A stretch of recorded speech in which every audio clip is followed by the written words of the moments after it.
भारताचे सुपुत्र आणि उभ्या महाराष्ट्राचे गौरवस्थान असलेले स्वातंत्र्य सेनानी स्वातंत्र्यवीर विनायक दामोदर सावरकर यांच्या माझी जन्मठेप या स्वानुभव सांगणाऱ्या महान ग्रंथाचं वाचन आम्ही सादर करीत आहोत. 50 वर्ष काळ्या पाण्याची शिक्षा तुम्हास लागू झाली आहे. हेगच्या आंतरराष्ट्रीय न्यायालयाने इंग्रजांनी तुम्हास फ्रान्सच्या हातात दिलेच पाहिजे अशी सक्ती करता येत नाही असा निकाल दिला आहे. मला टिंबटिंबांनी सांगितले. ठीक आहे, मी हेगच्या आशेवर अवलंबून राहिलोच नव्हतो, पण मला हेगचा निकाल पाहावयास मिळेल का? ती गोष्ट माझ्या हातात नाही. मला तुमच्यासाठी जे शक्य ते मी करीन. तथापि ही आम्हा तिराहितांसही ऐकताच विव्हळ करणारी बातमी आपण ज्या धैर्याने आता ऐकून घेतली ते धैर्य माझ्या सहाय्यासाठी अडून बसेल असे मला वाटत नाही. ते गृहस्थ मनापासून कळवळून म्हणाले.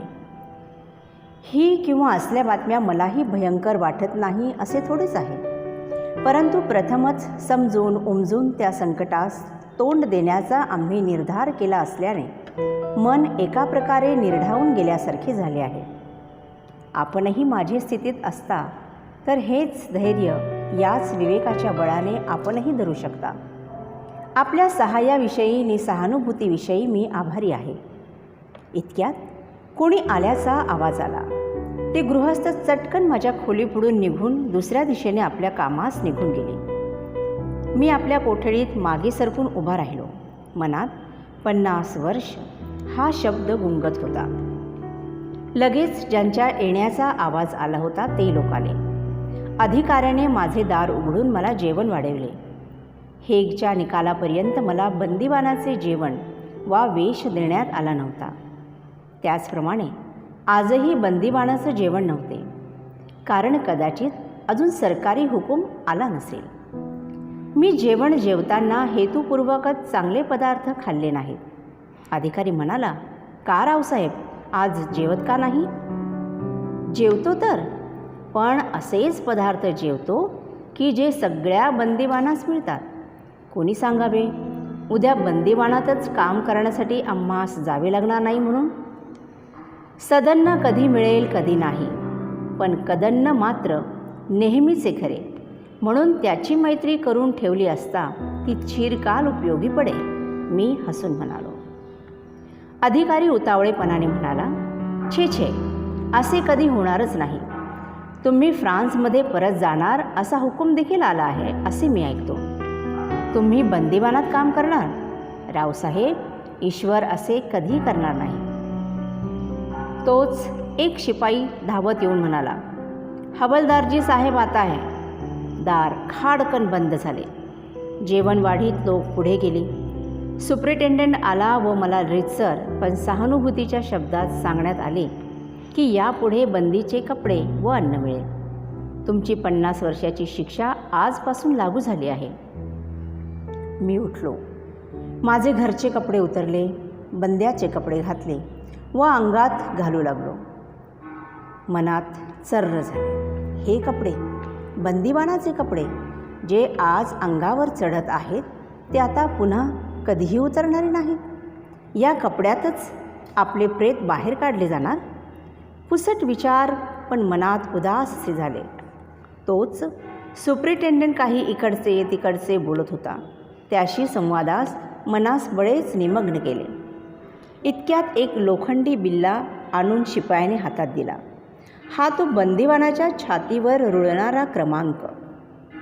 त्या बिल्ल्यावर बंदिवानाची सुटकेची मिती दिलेली असते.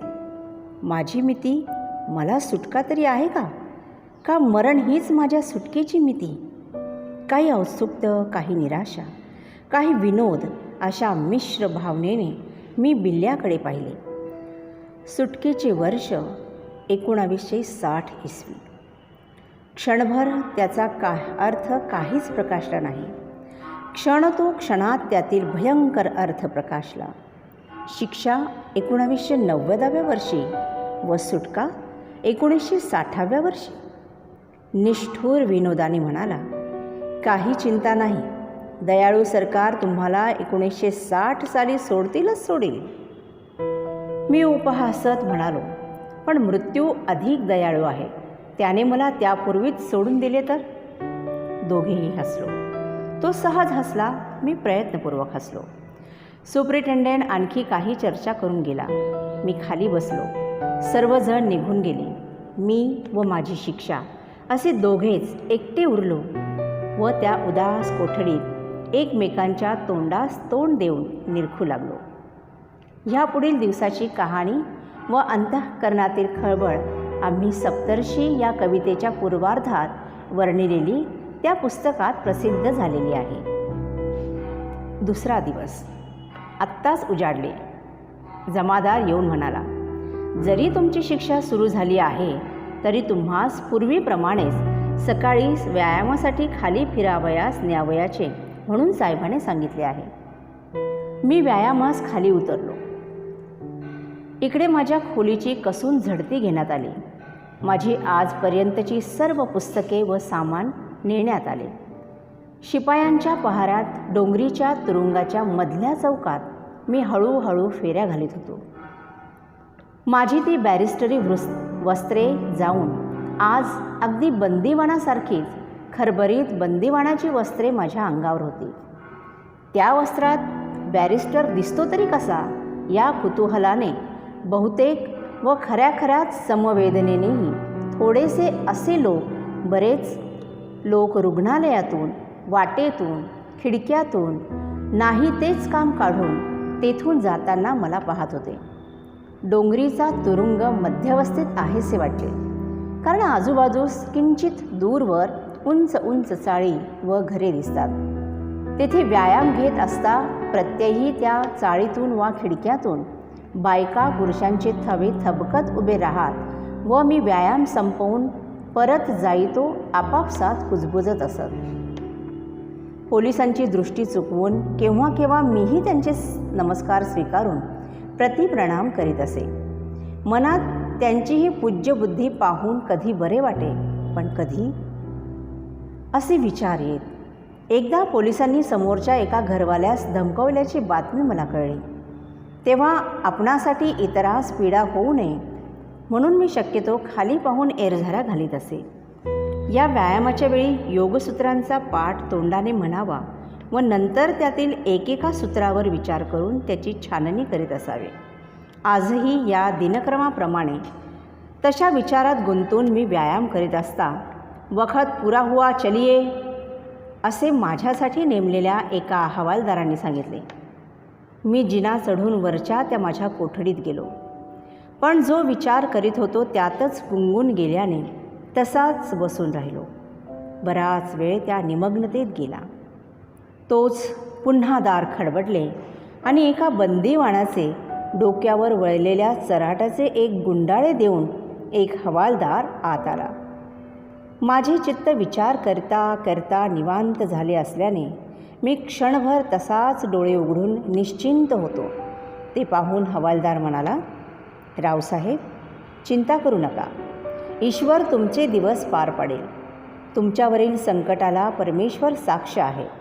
माझ्या कुटुंबातील मंडळीचे डोळ्यासही पाणी आले, पण आपण तरी कधीही डगमगणार नाही अशी हमी मी सगळ्यास मोठ्या गर्वाने दिली. पण हे काय, चिंता करू नका. या त्याच्या सदहेतुपूर्वक समजवण्याचा परिणाम मात्र अगदी उलट झाला. चिंता करण्यासारखे काहीतरी घडले आहे हे मला स्पष्ट जाणवले.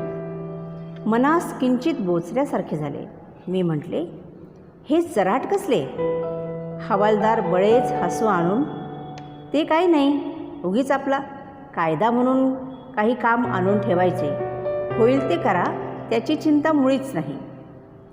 त्याने ते चराट खाली काढले, त्याचे तुकडे तुकडे केले व ते उचलून ठोकून पिंजून त्याचा परत काथ्या कसा करायचा हे मला त्या बंदिवानाकडून दाखविले. तर मग ही सक्त मजुरी, जगातील काथ्यापोट. चल दे तोंड तिला, काथ्या कुटावयाचा इतकेच ना. हा रे वेड्या म्हणा, त्यात हलकेपंती काय आहे? आयुष्य व्यर्थ आहे. अरे, हे आयुष्य ही स्वतःच एक काथ्याकूट आहे. हे आयुष्य ही स्वतःच एक काथ्याकूट आहे. पंचमहाभूतास पिळून वळून हे आयुष्याचे चऱ्हाट वळायचे, तेच ते तंतू जोडून लांबवीत बसवायचे व शेवटी सडत आले की मृत्यूच्या मोगरीने कुटून पुन्हा काठ्या करून पंचमहाभूतांच्या ढिगात मिसळून द्यायचे. सकाळ झाली की संध्याकाळ, संध्याकाळ झाली की सकाळ, सगळी काथ्याकूट. आपण वनस्पती खात खात जगायचे, जगत जगत मरायचे, मरताच त्या हाडामासात वनस्पतींनी खावयाचे, सगळी काथ्याकूट. तेजो मेघाची सूर्यमाला, सूर्यमालेची पृथ्वी, पृथ्वीची एखाद्या धूमकेतूशी टक्कर उडाली की पुन्हा तेजोमेघ, सगळी काथ्याकूट. तशीच त्याचाच अवश्य व अपरिहार्य भाग म्हणून हे वळलेले चऱ्हाट उकलून कुटण्याची आमची काथ्याकूट. जर ही महान काथ्याकूट महत्त्वाची असेल तर तीत आयुष्य व्यर्थ जात नसेल, तर हीही एक छोटीशी काथ्याकूट कर्तव्यच आहे. कारण त्या महान काथ्याकुटीचा हाही एक अपरिहार्य घटक आहे, कारण तो घडत आहे. मी काथ्या कुटू लागलो. तो हवालदार व बंदिवान मला काम येते की नाही ते पाहण्याच्या निमित्ताने तेथेच उभे राहिले आणि मला करमणूक करण्यासाठी इकडच्या तिकडच्या गोष्टी बोलू लागले. महाराज, तुम्हाला माहीत नसेल की याच खोलीत टिळक व आगरकर यांना शिक्षा झाली तेव्हा ठेवण्यात आले होते. ते आपापसात वाद करीत होते, मोठ्या मोठ्याने बोलत. केव्हा केव्हा त्यांना हळू बोला असे म्हणून बजावावे लागेल, पण ते ऐकत की परत तुमच्यावरच रागावत. वादाच्या भरात खंड पडल्याने ते थोडेसे त्रासत, पण पुन्हा हळू बोलू लागत किंवा चूप बसत. आणखी कोणी वाईचे वर्तमानपत्रकार, हो हो तुम्ही म्हणतात तेच लेले म्हातारे कुबडेसे होते नाही, तेही येथेच साध्या बंदीत असत. त्यांची बुद्धी मोठी कल्पक. इकडे ढेकून फार झाले होते, लेले अगदी त्रासून जात. एक दिवशी बामणाने काय केले काय की साधी बंदी असल्यामुळे त्यांना जी घरची वस्त्रे मिळत त्यातील एक अगदी पातळ पण घट्टशी चादर घेतली व तिची उशी करतो अशी एक आच्छादनाची पिशवी शिवू लागले. आम्ही सहजच विचारले, शास्त्री बुवा हे काय शिवतात? साहेब रागावले. ते म्हणाले, थांबा तर खरे, तुम्हास ढेकणाचे एक मी रामबाण औषध शोधून काढले आहे ते देतो. थोड्या तासांनी पिशवी पुरी झाली आणि पाहता पाहता बामण तीत घुसून गेला. केवळ डोळ्यांची व नाकाची तेवढी भोके उघडी, बाकी डोक्यापर्यंत त्या पिशवीत एखाद्या गादीसारखा घुसून व आतून तिचे तोंड कसे ओढून बामण संध्याकाळी जो निजला तो सकाळी ठोठवले तेव्हा जागा. तेव्हापासून त्यास ढेकून रात्री डसला असेल तर शपथ. दिवसा ती पिशवी उपराटी करून उन्हात टाकी व रात्री तीत घुसून घोरत पडत. टिळक आगरकरांबरोबर येथे होते त्यानंतर पुन्हा कधी होते का? होते तर, पण त्या वेळेस त्यांचा कडक बंदोबस्त ठेवण्यात आला होता. याच खोलीत ते असत. एक दिवस ढेकणांनी डसून डसून रात्रभर झोप येऊ दिली नाही. मी सकाळी दार उघडले तेव्हा पाहतो तो टिळक ढेकून मारीत बसले आहेत. मी म्हटले, काय रावसाहेब, बरे आहे ना? ते शांतपणे हसत म्हणाले, बरं आहे तर, केवळ जमादार काल सारे रात्रभर झोप नाही. थोडे आता तर या, थोडे आत तर या. बघा ही तुमची पाळलेली जनावरे. मी पाहतो तो ढेकणांच्या रांगा भिंतीशी चाललेल्या होत्या. पण काय हो तात्यासाहेब, हे जे राजकीय काम तुम्ही हाती घेतले आहे ते सिद्धीस जाईल का हो? हवालदार इत्यादी सर्व मंडळी गेली. पुन्हा मी व माझी शिक्षा दोघे एकमेकांची ओळख करून घेत समोरासमोर उभे राहिलो. ती ओळख पुरी होत चालली. आता काही एक संशय उरला नाही.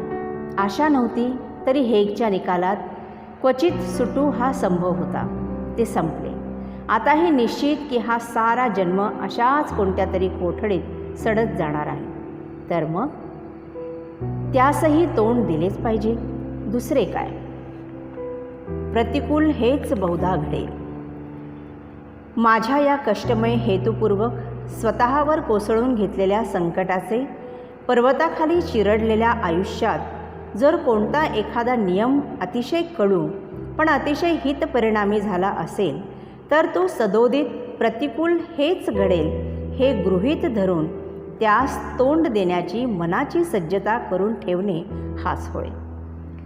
ज्यांचा सर्वतोपरी असहाय्य अशा कालात, देशात वा परिस्थितीत जन्म झाला असेल आणि तरीही त्या परिस्थितीशी भयंकर झुंज खेळून तिला चित करून तिच्या छातीवर उभे राहून कोण्या नवयुगाची, कोण्या महान ध्येयाची उषा ज्यांना पाहावयाची असेल, त्यांना प्रतिकूल हेच बहुधा घडेल हे गृहीत धरून त्यास तोंड देऊ या नियमांचे हे हलाहल प्यायलेच पाहिजे.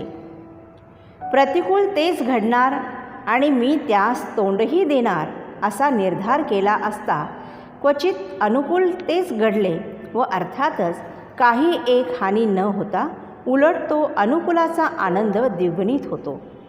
पण अनुकूल तेच घडेल अशी आशा लालसा करीत बसले असता जर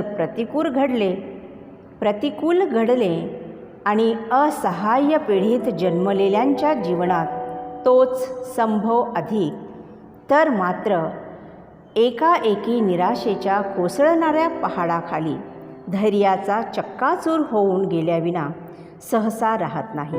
सिद्धीच्या मानस सरोवरावर क्रीडा करण्याचे ज्या पिढीचे भाग्य असेल ते राजहंस सुखेनैव मुक्ताफळ भोजन करून 20 तंतूचा फराळ करोत. परंतु प्रयत्नांच्या मृत सरोवराच्या विषारी प्रदेशातून ज्या पिढीस मार्ग कंठावयाचा आहे, तिचे प्रतिकूलाचे लोखंडाचे चणेच खावयाची व पचवावयाची सवय ठेवली पाहिजे. भयंकर आघात. परंतु प्रतिकूल तेच घडेल हे गृहीत धरण्याची थोडी सवय व शक्ती असलेल्या माझ्या मनास मूर्छना यावी इतका भयंकर आघात एकाएकी झाला. लंडनला धरले तेव्हाच मी गृहीत धरले की अंदमानाला 25 वर्ष काढावी लागणार. मार्सेलिसला पुन्हा धरला. गेलो तेव्हाच की जेव्हा सर्व शिक्षित जगत मी फ्रान्सला परत दिला जाणार म्हणून निश्चितपणे म्हणत होते. पुन्हा मी गृहीत धरले की बहुधा फाशी जावे लागणार. पण अंती त्या दोनही गृहीत निराशा खोट्या ठरून त्या दोहोपेक्षाही एका अर्थी भयंकर अशी तिसरीच निराशा दत्त म्हणून पुढे ठाकली. 50 वर्ष शिक्षा. अशा एकांत व उदास कोठडीत एकटा 1 तास जो वाजेन तो मोजीत जन्म काढायचा. ठीक, तर मग काढूया. हेगचा निकाल होण्याचे आधीच 25 वर्ष कशी काढाव्याची याचे एक मनोमन चित्र मनात खेचलेच होते. त्यात जे माप धरले होते तेच आता द्विगुणित करायचे.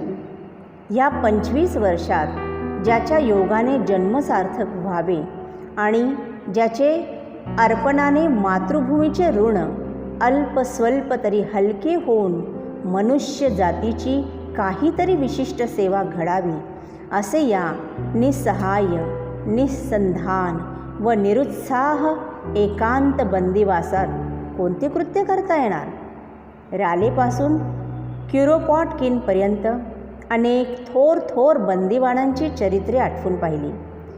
पिलग्रिम्स प्रोग्रेस ज्याने लिहिले त्याला लेखन सामुग्री तरी मिळत होती. मला तर पेन्सिलीचा अर्धा इंच बारीक तुकडाही ठेवण्याची चोरी. मग स्टेडसारख्या बंदिवानाप्रमाणे वर्तमानपत्रात निरुपद्रवी म्हणून समजल्या जाणाऱ्या विषयांवरही लेख लिहिण्याचे नावच नको. जवळ चिटपाखरू फिरकणेही नाही म्हणून प्रचार अशक्य. कागदाचा तुकडाही ठेवणे अपराध. तेथे लेखनही असंभवच. स्वतःच नुसते वाचन व ज्ञानप्राप्तीकरिता राहावे तरी एक पुस्तक कधीतरी कसे तरी मिळाले तर मिळणार. आणि नुसते वाचून ते सांचतच जाते ते ज्ञान. फळहीन वृक्षाप्रमाणे किंवा ज्याच्या पाण्याने हजारो नसो पण एका अर्ध्या तृषिताचीही तृष्णा भागत नाही वा अन्नोत्पादनाने भूक शमविली जात नाही, त्या जलाशयाच्या संग्रहाप्रमाणे केवळ वांझच नव्हे का?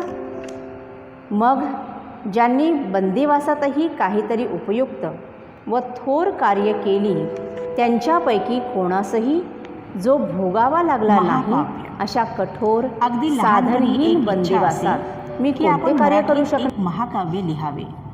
कोणते, काय, कसे इतकेच नव्हे तर महाकाव्य म्हणजे नक्की काय हेही निश्चितपणे कळत नव्हते. पण लिहावयाचे हा निश्चय. त्या लहान वयापासून आत्तापर्यंत ती इच्छा तशीच मनातल्या मनात डांचत होती. कर्मक्षेत्राच्या रणधुमाळीत जरी ती इच्छा जवळजवळ दिसेनाशी झाली होती तरी कारागृहाच्या एकांत कोठडीतील या शांततेमय धुळीवर अंग टाकताच ती पुन्हा दृगोच्चर होऊ लागली. या कोठडीत सक्त कष्ट करतानाही निदान रात्री एकटे पडले असता दिवा न दिला किंवा कागदाचा वा पेन्सिलीचा तुकडा न बाळगू दिला तरीही एखादे काव्य रचता येईल. मनातल्या मनात कविता रचून पाठ करून जर त्या स्मृतिपत्रावरच लिहून ठेवीत गेलो तर त्यास कोणी प्रतिबंध करू शकणार नाही. सध्याच्या अत्यंत निर्दय साधनहीनतेतही हे कार्य करणे शक्य आहे.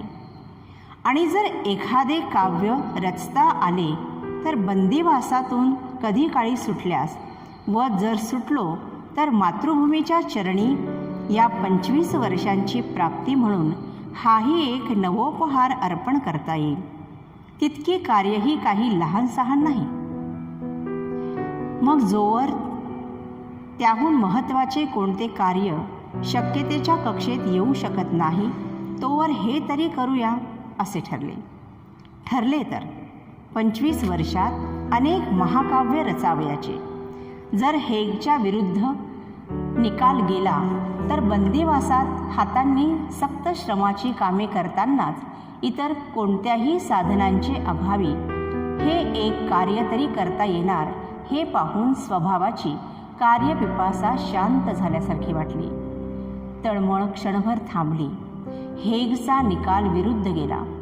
25 वर्षाच्या स्थळी अकल्पित भयंकर अशी 50 वर्षांची शिक्षा झाली. तरी तोच कार्यक्रम निश्चित केला. इतकेच नव्हे पण अंगीकृत महान ध्येयाच्या सिद्धीस्थव अशा निस्सहाय्य व निराश स्थितीतही अद्यापि इतके तरी करता येणारच. जीवनाचे सार्थक्य करण्यासारखे काही कार्य अजूनही शक्य आहेच हे पाहून औदासिन्य कमी झाले. निष्क्रिय वैफल्याच्या भयाचा भार हलका झाल्यासारखा वाटला. उतावळ्या मनाने गणनाही करून टाकली की प्रत्यही कमीत कमी 10 ते 20 नव्या कविता रचून आणि जुन्यावर आवृत्ती देऊन पाठ करण्याचा जर प्रघात केला तर 1 वा अर्ध लक्ष महाकाव्य रचने संभवनीय आहे. तर मग आजच प्रारंभ. प्रथम गुरु गोविंद सिंहाचे चरित्र गावयाचे. गोविंद सिंहाचे चरित्र. कारण गोविंद सिंह हुतात्म्यांचा मुकुटमणी होता. थोर यशाने मंडित झालेले थोर पुरुष राजप्रासादांच्या सुवर्ण कलशाप्रमाणे तेजपुंज दिसतातच. पण आज मला ज्यांच्या चरित्र वर्णनाने त्यांची ती यशोगीते गायल्याने तितकी शांती न मिळता उलट माझ्या कपाळी आलेल्या अपयशाची तीव्रता मात्र अधिक जाचू शकण्याचा संभव आहे. आज मला त्या यशाच्या प्रासादाच्या पायाखाली खोल दडपून गेलेल्या अपयशाच्या पायाचे चिंतन हे ध्येय आहे. म्हणून चमकोर दुर्गातून निसटताना ज्यांचा संपूर्ण पराभव झालेला आहे, ज्यांचे माता पत्नी पुत्र वाताहात होऊन संसाराची राख रांगोळी उडाली आहे, ज्यांच्या शिष्यांनीही त्यांच्यावर शपथपूर्वक ठेवलेल्या निष्ठेचे त्यागपत्र देऊन आयत्या वेळेस त्या सोडून त्या पराभवांचे व अपयशाचे खापर त्यांच्याच डोक्यावर फोडलेले आहे, आणि तरीही जो सिंह ते अपयशाचे व दुःखाचे हलाहल एखाद्या रुद्रासारखा अवतार धारण करून पचविता झाला, त्या गोविंद सिंहाचे ते अपयशच आज मला गेय आहे. या माझ्या भयंकर दुःखास व अपजयास ते मेरुदंडाप्रमाणे आधार होतील. माझ्या पिढीच्या अपयशाच्या, दुःखाच्या, पराजयाच्या खोल पायावर भावी पिढ्यांचे यश प्रासाद ते अनुभवतील. भावनांच्या मनोऱ्यावर चढून माझे मन दूरवरची दृश्य पाहण्यात रंगून गेले असता इकडे माझे हात ते काथ्यांचे कठीण नाडे व चराटे तोडण्यात, कुटण्यात, उकळण्यात गुंतलेले होते. प्रत्यहींच्या म्हणून ठरलेल्या 10-15 आर्या रचून झाल्या. काथ्या उलगडणेही संपले, पण हातही सोलून निघाले, फोड उठले, रक्त गळू लागले. डोंगरीच्या बंदीगृहात हेगच्या निकालानंतर किती दिवस होतो आठवत नाही. प्रातःकाळी उठावे, व्यायामासाठी फिरताना योगसूत्रे मुखोद्गत म्हणावीत, त्यावरील एकेकावर अनुक्रमे विचार करावा, मग सक्त श्रमाचे म्हणून कठीण काम दिलेले असेल ते करावे, आणि ते करतानाच मनात 10-12 नवीन कविता रचून व जुन्या पाठ झालेल्या आवृत्ती देऊन संध्याकाळी जेवण झाल्यावर तुरुंग बंद करून सर्व सामसूम झाली असता ध्यानधारणेचा काही अभ्यास साधावा व रात्री 9 वाजण्याचे आतच निजावे. झोप मात्र गाढ लागली. एकल कोंडीतील हा असा कार्यक्रम चालला असता कधी कधी प्रवृत्तीचिये राजबिंदी, पुढा बोधाचिये प्रतिपादी, विवेक दृश्याची मांदी. सारीत राहण्याची आटोकाट प्रयत्न करीत असतानाही चिंतेची व उद्वेगाची धाड एकाएकी कोसळून जसा काही गळा चेपला जावा, जीव कासावीस होऊ पहावा वाटे, आपल्या मागे कार्याचे काय होईल जर, मग हेही कष्ट, पण क्षणभरातच मनाचा तोल पुन्हा सांभाळला जावा. मात्र की रास्कल कोणीसे कोठडीच्या दाराच्या गजातून डोकावून बघते आहे. काय बॅरिस्टर, कसे काय, बरे आहात ना? हो, आपल्या आशीर्वादाने बरे आहे, मी म्हणालो. छे छे महाराज, तुमची योग्यता कुठे आणि आम्ही कुठे? कालच एका युरोपमधून आलेल्या स्नेहांशी माझे भाषण झाले. तो म्हणाला, युरोपभर सावरकरास आज एखाद्या हुतात्म्याचा मान मिळत आहे. तुमची तुलना फ्रान्स, जर्मनी इत्यादी देशातील पत्रे वुल्फटोनची, मॅझिनीशी करीत आहेत. पोर्तुगालमध्ये देखील वर्तमानपत्रे तुमचे चरित्र मिळेल तसे छापित आहेत. ते गृहस्थ तुम्हास भेटू इच्छित होते, पण मी त्यास कळवले की हे केवळ शक्य आहे, पण निदान तुम्हास पाहण्यास तरी मिळावे म्हणून त्यांची उत्कट इच्छा असल्याने ते समोरच्या चाळीत उद्या तुमच्या हिंडण्याच्या वेळेस उभे राहणार आहे.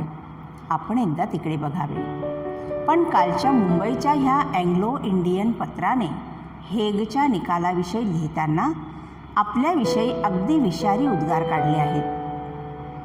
ते काय? अहो सांगा.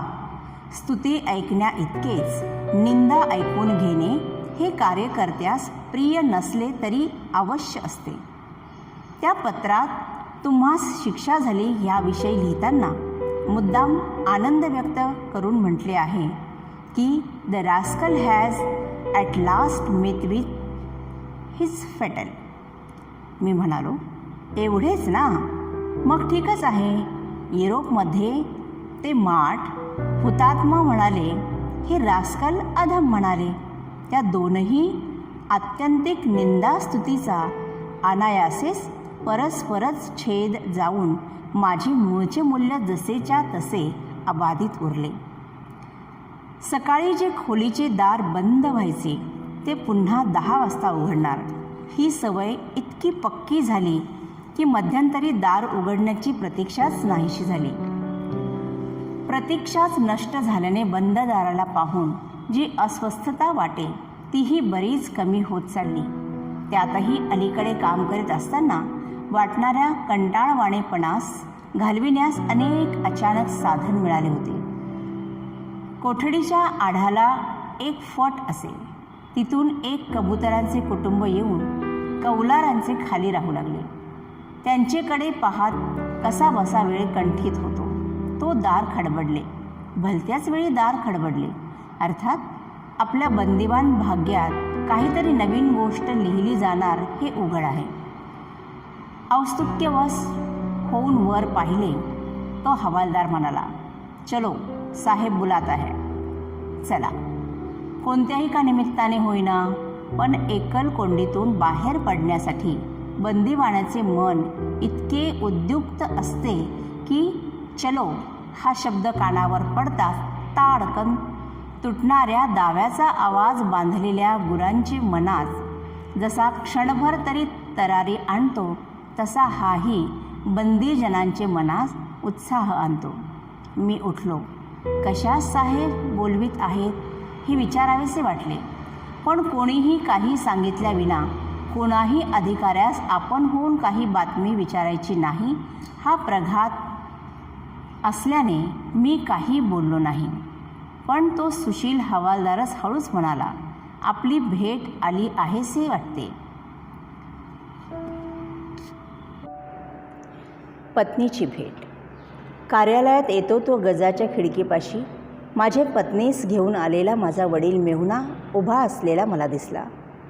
तुरुंगाच्या वेशात बंदिवानाच्या दुःखद स्वरूपात पायात जखडून ठेवलेल्या जड बेड्यास शक्य तितके सहज तोलीत आज मी प्रथमच त्यांच्यापुढे उभा होतो. माझी मनातही चर्र झाली. 4 वर्षापूर्वी जेव्हा याच मुंबईहून मी यांचा निरोप घेऊन विलायतेस गेलो तेव्हा परत येताना बॅरिस्टरीच्या डौलदार झग्यात आणि आशेच्या व संपत्तीच्या झळकणाऱ्या प्रभावळीत मी दिसेन ही त्यांची आकांक्षा होती. तेथे आज मला या निस्सहाय्य निराशेच्या बेड्याने जखडून टाकलेला पाहून त्या 20-19 वर्षाच्या तरुण मुलीच्या मनास केवढा धक्का बसला असेल. ती दोघे गजामागे उभी होती.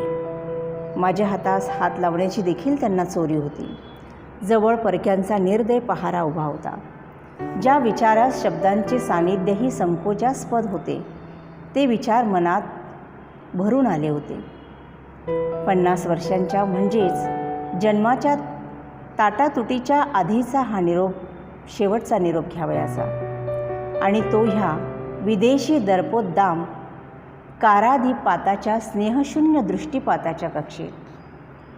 या जन्मात तुमची आमची पुन्हा भेट होणे जवळजवळ दुर्घट असे सांगणारी ती भेट.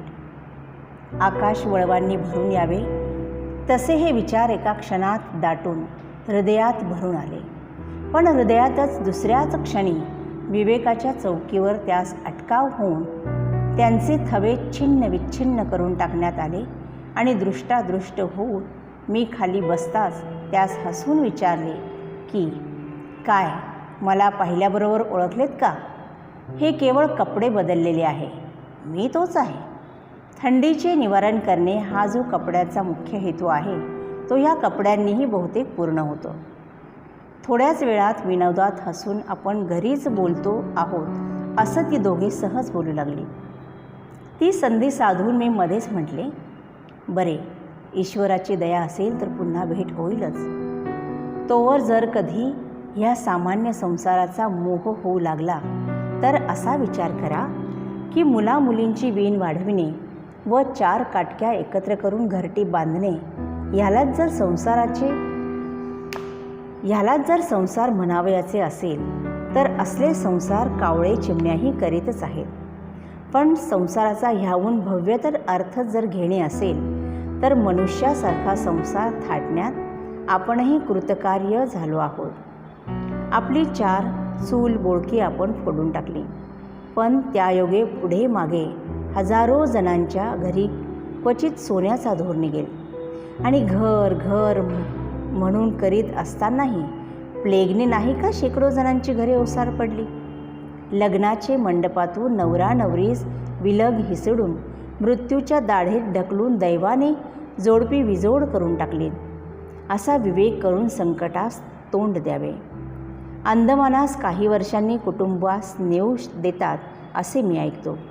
तसे झाले तर ठीकच, परंतु ते न झाले तरीही ह्या दिवसास सहन करून अशा धैर्याने राहण्याचा प्रयत्न करावा. तसा यत्न करतोच आहोत. आम्ही एकमेकांस एकमेक आहोत. आमची चिंता कशास व्हावी?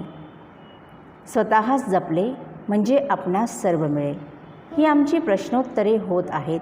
तोच सुप्रिटेंडेंट वेळ संपला म्हणून म्हणताच ओठावरची अर्धी वाक्ये तशीच सोडून मी भेट संपविली. परंतु जाता जाता माझा मेहुणा मजकडे वळून घाईने म्हणतो, बरे, एक नियम आपण अवश्य पाळावा.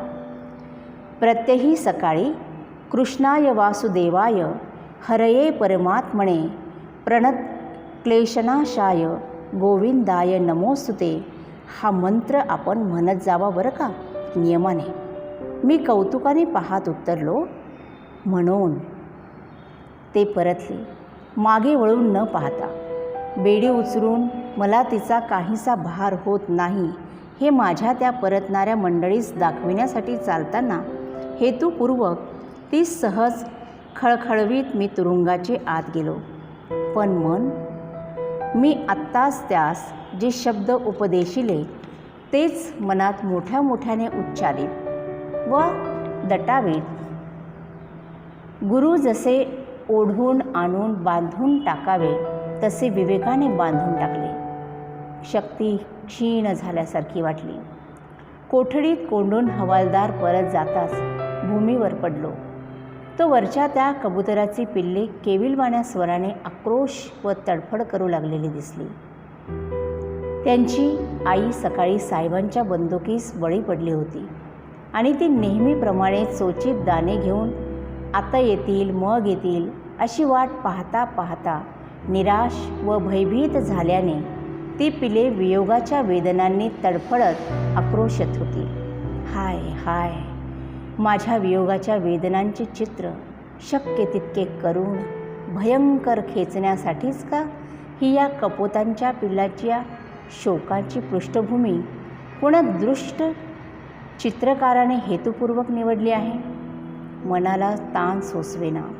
भूमीवर पडल्या पडल्याच झोप लागली. तोच, उठा, अहो निजलेत काय? साहेब कामाच्या वेळात आपणास निजलेले पाहिल तर आम्हास काय म्हणेल?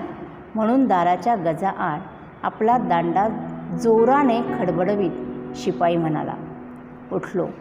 पुन्हा तेच चराटे, तेच कुटणे, तेच उलगडणे चालली काथ्यापोटी. बहुधा शिक्षा होऊन 1 महिना झाला असावा. कच्च्या बंदिवानाचे जे जेवण मला पूर्वी मिळे तेच शिक्षा झाल्यावरही अजून मिळत असल्याने दूधही मिळत होते. मी आत्ताच जेवून उठलो होतो. इतक्यात हवालदाराने बाहेर बोलावले. तोच सुप्रिटेंडेंटही आला. अंथरूण बरोबर घ्या. मी अंथरूण उचलले. मनात म्हटले, हे काय, अखेर अंदमानमध्ये चाललो की काय? दाराशी आलो तो तुरुंगाची गाडी उभी होती. आत बसलो. गाडी बंद झाली. इतकी की बाहेरची काही एक दिसेना, ना दिशा ना मार्ग, केवळ खडखडणे मात्र ऐकू येत होते. गाडी थांबली. उतरतो तो आणखी कोणत्याशा तुरुंगात मी उभा आहे असे दिसले. आत नवीन बंदिवान येतात जे 16 संस्कार घेऊन ते होऊन एकदाचा कोठडीत बंद झाल्यावर पाहतो तो डोंगरीच्या तुरुंगापेक्षाही कडक एकांतात व निर्जन स्थितीत मी बंद आहे. एक बंदी वॉर्डर मात्र दूर दिसत आहे. थोड्याच वेळाने जेवण आले.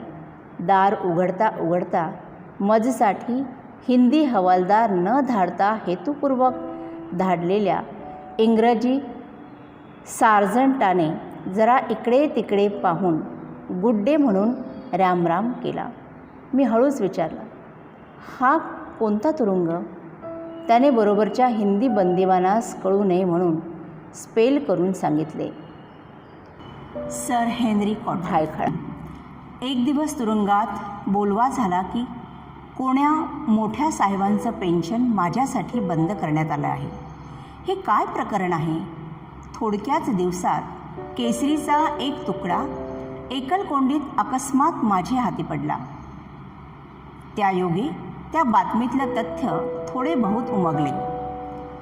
लंडनमध्ये नूतन वर्षाच्या निमित्ताने तिकडच्या हिंदी लोकांची एक सभा भरली होती. त्या प्रसंगी सभा मंदिरात भिंतीवर माझा एक मोठा फोटो लावलेला होता. सभेतील मुख्य पाहुणे सर हेनरी कॉटन ह्या प्रख्यात इंग्लिश गृहस्थाने त्या माझ्या फोटोस उद्देशून साहस, देशभक्तीची उत्कटता इत्यादी काही गुणांविषयी प्रशंसापर उद्गार काढले होते आणि अशा तरुणाच्या आयुष्याची अवघ्या 25शीतच अशी राख रांगोळी व्हावी याविषयी खेद व्यक्त करून हेगचे उच्चतम न्यायालय तरी मत स्वातंत्र्याच्या अधिकाराची पायमल्ली न करता मला फ्रान्स देशात परत धाडण्यात यावे म्हणून निकाल देऊ अशी आशाही प्रदर्शित केली होती. सर साहेबांच्या या भाषणाने अर्थातच सर्व इंग्रजी समाज खवळून निघाला. सावरकरास सहानुभूती, मग ती निंदा गर्भ का असेना, पण ती सहानुभूती.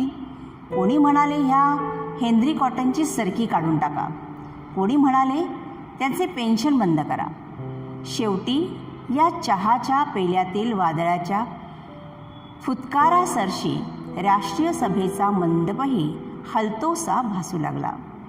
त्यावेळचे अध्यक्ष सर विल्यम वेडबर्ग व पुढारी सुरेंद्रनाथ बॅनर्जी यांनी राष्ट्रीय सभेहून परत येताना कलकत्त्यास एका सार्वजनिक सभेत त्या विषयाचा उल्लेख करून सर हेनरी कॉटन यांच्या उद्गारांवर सफाईचा हात फिरवला आणि राष्ट्रीय सभेचा सावरकर व त्यांचे अनुयायी यांच्या पंथाशी संबंध तर राहोस पण लवलेश सहानुभूतीही नाही असे प्रसिद्धपणे घोषित केले. ज्या केसरीच्या तुकड्यात हे वृत्त मी वाचले त्यातच केसरीकरांनी 1-2 स्फुटे लिहून सर हेनरी साहेबांचा बचाव करण्याचा प्रयत्न केला होता. केसरीच्या लेखात माझा नामनिर्देश अगदी एकेरी संबोधनांनी केलेला पाहून मनास कौतुक वाटलं. सर साहेबास हा सावरकर कोण, काळा की गोरा हे देखील माहीत नव्हते असे वाक्य सर हेनरी कॉटनच्या समर्थनार्थ लिहिलेले होते. केसरीसारख्या पत्रास देखील असे लिहिणे त्या परिस्थितीत भाग पडले. परंतु त्या काळी स्वतःचे निरपराधित्व आणि शिष्टपणा प्रस्थापित करण्यास कोणत्याही राजकीय संस्थेस वा व्यक्तीस सावरकरास महान अपराधी म्हणून संबोधिणे आणि त्या सावरकर नावाचा अशिष्टपणे एकेरी उपपदांनी उल्लेख करणे हे एक अमोघ साधन सापडलेलं होतं. इंग्लंडमध्ये एका इंग्रजी अधिकाऱ्याने आमचा गौरवपूर्ण उल्लेख करावा आणि हिंदुस्थानात आम्हास अरे तुरे वाचून धाडसी वृत्तपत्रांनाही संबोधिता येऊ नये. त्यायोगे परतंत्र देशाची कोण दैना झालेली असते, तेथे माणुसकी देखील किती महाग होते हेच काय ते निदर्शनास येते असे मला वाटले.